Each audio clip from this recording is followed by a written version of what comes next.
Assalamualaikum warahmatullahi wabarakatuh. Syukur alhamdulillahirabbil alamin kita bisa berjumpa lagi di channel Doa 69. Saya doakan untuk kalian semuanya yang lagi menyimak channel Doa 69 dipanjangkan umurnya, sehat walafiat, banyak rezekinya, dipermudah segala urusannya, dan diampuni segala dosa-dosanya. Dan mudah-mudahan kelak di akhirat menjadi penghuni surganya Allah Subhanahu wa Ta'ala. Amin. Allahumma amin. Sahabat Doa 69, mudah-mudahan salam serta salam semoga tetap tercurahkan kepada junjungan kita, yakni baginda Rasulullah Sallallahu Alaihi Wasallam. Allahumma salli ala Sayyidina Muhammad wa ala ali Sayyidina Muhammad. Sahabat Doa 69, dalam agama Islam, peran ulama memiliki posisi yang sangat penting. Ulama adalah para cendekiawan agama yang memiliki pengetahuan mendalam tentang ajaran Islam dan bertugas untuk memberikan pengajaran, bimbingan, dan fatwa kepada umat muslim.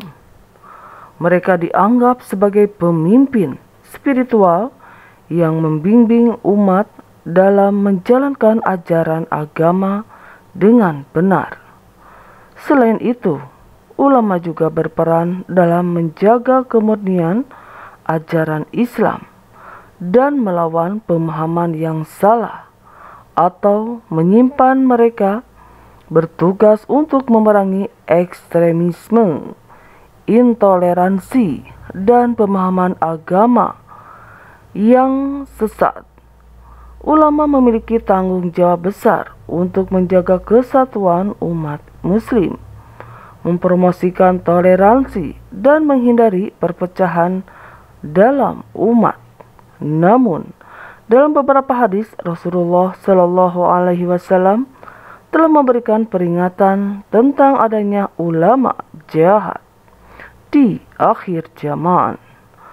Beliau mengungkapkan bahwa di masa depan akan muncul ulama yang tidak menjalankan tugasnya dengan baik, bahkan berpotensi merusak ajaran agama dan disebut sebagai ulama paling jahat di muka bumi.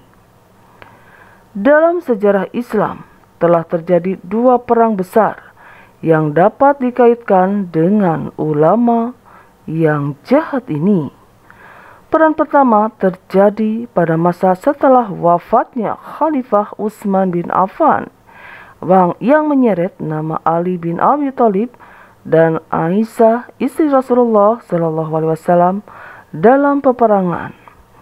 Peran kedua terjadi pada masa Khalifah setempat di mana ulama-ulama yang jahat mendukung pemberontakan terhadap Khalifah Ali dan terlibat dalam pertempuran melawan pasukan yang setia pada Ali.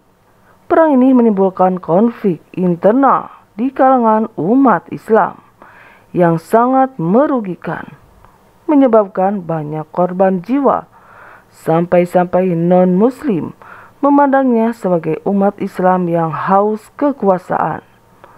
Ulama jahat ini telah menyebabkan perpecahan di kalangan umat Islam dan berkontribusi pada pertumbuhan pertumpahan darah di medan perang, serta membuat citra agama Islam semakin buruk di mata dunia. Ulama yang seperti ini disebut sebagai ulama merujuk kepada kelompok ulama yang memiliki pengetahuan agama seperti Al-Quran, hadis, fikih, dan sejarah Islam, tetapi kurang memiliki integritas dan kualitas moral yang baik. Mereka mungkin memiliki pengetahuan yang cukup tentang ajaran agama, mampu mengutip sumber-sumber agama, dan berbicara tentang masalah agama dengan wibawa dan semangat yang meledak-ledak.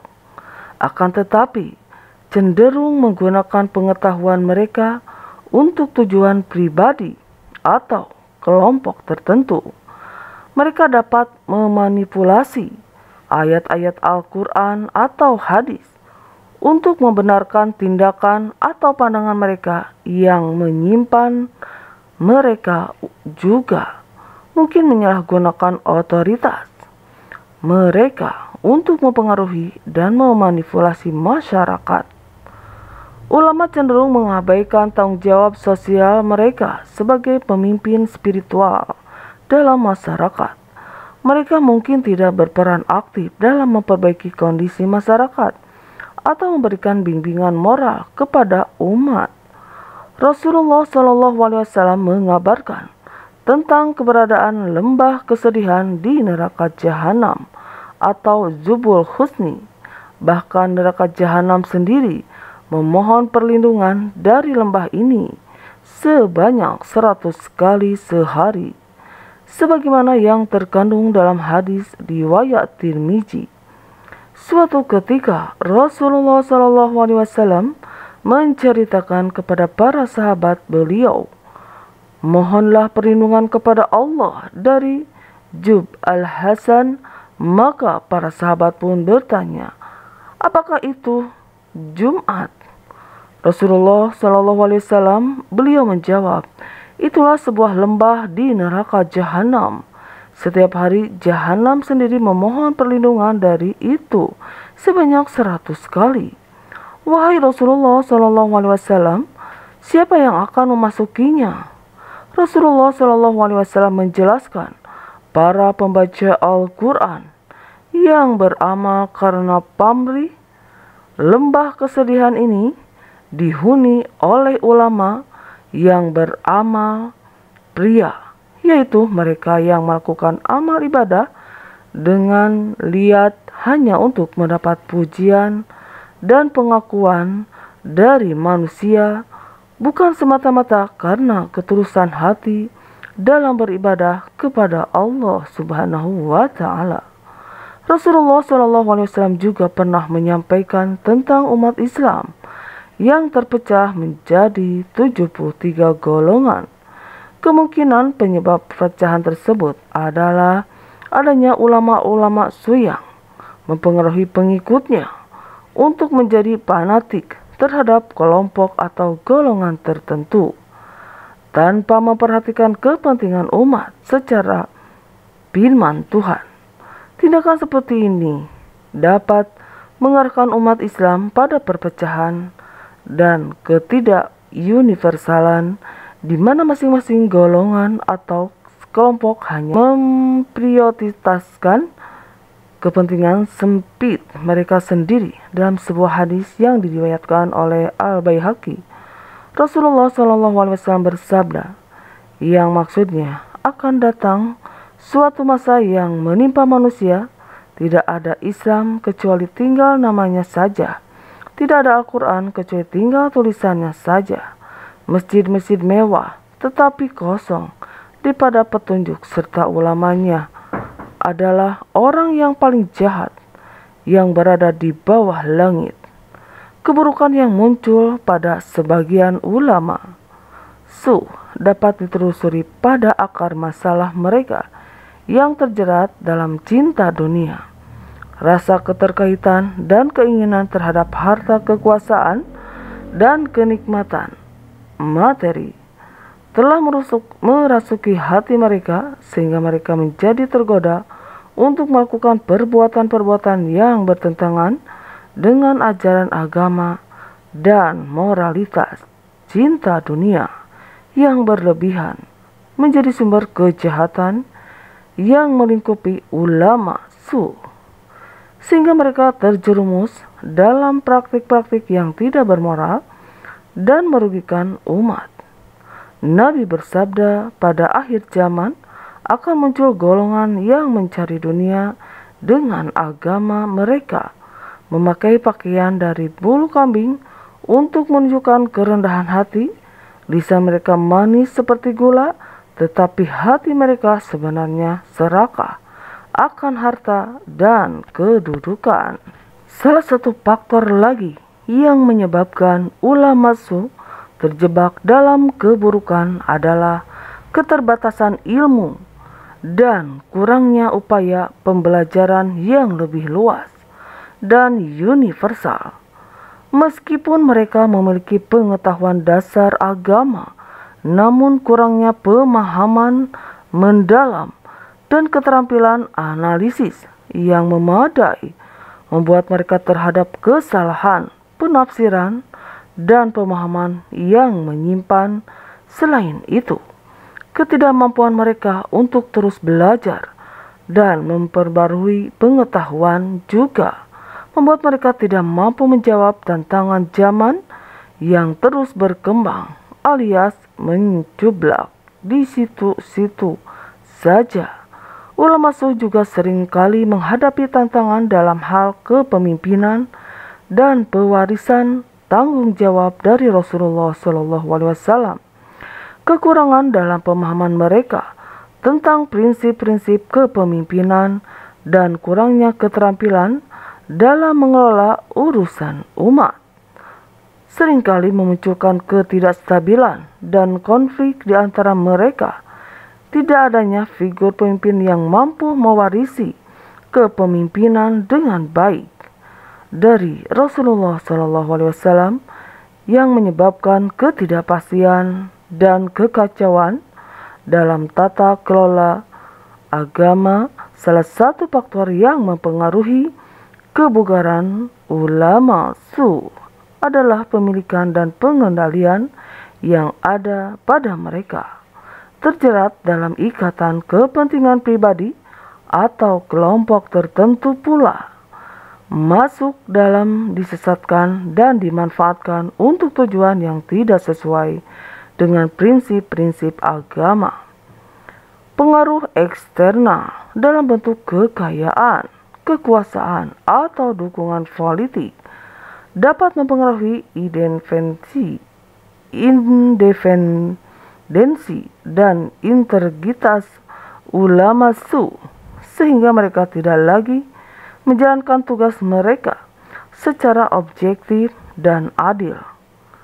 Kehadiran dengki dan hasad dalam komunitas ulama suh menjadi salah satu faktor yang menghasilkan keburukan dalam gerakan dakwah mereka. Persaingan yang tidak sehat dan rasa iri terhadap kesuksesan serta pengaruh yang dimiliki oleh ulama lain seringkali mengganggu hubungan dan kerjasama antara mereka. Ketidakharmonisan antara ulama suh dapat merugikan umat karena mereka tidak dapat bekerja secara bersama-sama untuk kebaikan umat dan malah menyebabkan kebingungan di kalangan masyarakat. Sayangnya, dalam beberapa kasus ada ulama yang hadir hanya untuk mencari keuntungan materi dan uang. Mereka menjadikan agama sebagai alat untuk memperoleh kekayaan pribadi tanpa memperhatikan tanggung jawab spiritual dan moral mereka terhadap umat. Motivasi yang salah ini merusak reputasi ulama dan menyebabkan ketidakpercayaan masyarakat terhadap mereka, serta merugikan perkembangan dan pemahaman agama yang sejati. Ada golongan ulama ia mengajak kepada kebaikan tanpa menunjukkan teladan, yang menyatakan bahwa ulama suh duduk di depan pintu surga mengajak manusia masuk dengan ucapan mereka, namun perbuatan mereka justru mengajak manusia masuk neraka. Mereka mengatakan kepada manusia, mari masuk, tetapi perbuatan mereka menyesatkan. Jangan mendengarkan mereka. Jika seruan mereka benar, seharusnya mereka sendiri yang pertama memenuhinya. Hal ini senada dengan mereka menyesatkan. Jangan mendengarkan mereka. Jika seruan mereka benar, seharusnya mereka sendiri yang pertama memenuhinya. Hal ini senada dengan ayat 2-3 dari surat As-Saff. Wahai orang-orang beriman, kenapakah kamu mengatakan sesuatu yang tidak kamu kerjakan? Amat besar kebencian di sisi Allah. bahwa kamu mengatakan apa-apa yang tidak kamu kerjakan. Ibnu Katsir mengatakan, manusia terlalu bergantung pada ulama, ahli ibadah, dan pemimpin. Jika golongan yang diharapkan baik, maka manusia akan baik. Tetapi, jika golongan tersebut rusak, dunia ini pun akan rusak. Umar bin Khattab pernah menyatakan bahwa yang merusak Islam adalah tersesatnya seorang alim, perselisihan munafik dengan ayat Al-Quran, dan penetapan hukum oleh para imam. Yang menyesatkan ulama adalah musuh Allah. Mereka memutarbalikan urusan demi nafsu dan keserakahan dunia mereka. Seharusnya menjadi pengajak manusia ke jalan Allah, tetapi mereka justru menjadi sesat yang menyesatkan, mengajak manusia ke jalan setan. Ulama fasik yang akan masuk neraka sebelum penyembahan berhala, karena kesalahan mereka yang tidak sama dengan golongan yang salah paham. Periode setelah wafatnya Nabi Muhammad menyaksikan munculnya perpecahan dan konflik yang dipicu oleh ulama su. Contoh konkret dari konflik ini adalah perang Jamal dan perang Sahifin. Perang Jamal terjadi pada tahun 656 Masehi setelah terbunuhnya Khalifah Utsman bin Affan dan terpilihnya Khalifah Ali bin Abi Thalib sebagai pengganti. Aisyah, istri Nabi Muhammad, meluncurkan kampanye militer melawan Khalifah Ali, sepupu sekaligus menantu Nabi Muhammad Sallallahu Alaihi Wasallam. Aisyah mengumpulkan pasukan untuk melawan Ali di medan perang yang terkenal dengan nama Perang Jamal atau Perang Unta. Perang ini merupakan salah satu konflik besar dalam sejarah awal Islam dan melibatkan kaum muslimin yang saling bertikai, perbedaan pendapat, dan rivalitas politik di antara mereka, termasuk perbedaan dalam menentukan siapa yang berhak menggantikan Khalifah Utsman, menjadi pemicu terjadinya perang ini. Konflik ini menjadi pertempuran antara dua pihak yang sebelumnya bersatu dalam memerangi musuh-musuh Islam. Perang ini tidak hanya menimbulkan korban jiwa yang banyak, tetapi juga memperdalam perpecahan dan konflik internal umat Islam. Kemudian perang Siffin pecah pada tahun 657 Masehi antara pasukan Khalifah Ali bin Abi Thalib dan pasukan Muawiyah bin Abu Sufyan yang merupakan gubernur Suriah pada saat itu. Konflik ini bermula dari perbedaan pandangan mengenai penerimaan atau penolakan perdamaian setelah terbunuhnya Khalifah Utsman bin Affan. Ali dan Muawiyah tidak dapat mencapai kesepakatan damai, dan pertempuran berkecamuk di Siffin, sebuah daerah di dekat sungai Efrat di Suriah. Perang ini berlangsung selama berbulan-bulan dan mengakibatkan banyak korban jiwa di kedua belah pihak. Meskipun akhirnya perang berakhir dengan gencatan senjata, konflik ini meninggalkan bekas yang mendalam dalam sejarah Islam. Selain konflik yang bersifat fisik melalui perang, perbedaan tafsir dan propaganda yang dilakukan oleh ulama su juga menjadi faktor pemicu dalam konflik-konflik tersebut. Para ulama menginterpretasikan ajaran Islam dan keputusan politik dengan cara yang berbeda-beda. Mereka menggunakan pengaruh dan otoritas mereka untuk mempengaruhi massa dan menyebarkan propaganda yang mendukung pihak yang mereka anut. Perbedaan pendapat ini lantas memicu perselisihan dan konflik antara kelompok-kelompok yang mengikuti masing-masing. Ulama suh, perpecahan dan konflik yang dipicu oleh ulama suh memiliki kerugian dan dampak negatif yang signifikan. Pertama, terjadinya perang-perang antara muslim sendiri menyebabkan banyak korban jiwa dan kehancuran. Walau alam bisawab. Mudah-mudahan kita bisa mengambil i'tibar bahwa kita harus lebih berhati-hati untuk mencari ilmu dan untuk berguru kepada ulama yang benar-benar takut kepada Allah Subhanahu wa Ta'ala. Mudah-mudahan video ini bermanfaat dan mudah-mudahan Allah selalu memberikan petunjuk kepada kita semuanya. Amin. Allahumma amin. Walau alam bisawab. Wassalamualaikum warahmatullahi wabarakatuh. Hai, kamu belum subscribe ya? Subscribe sekarang and like, comment, share, and subscribe pokoknya ya.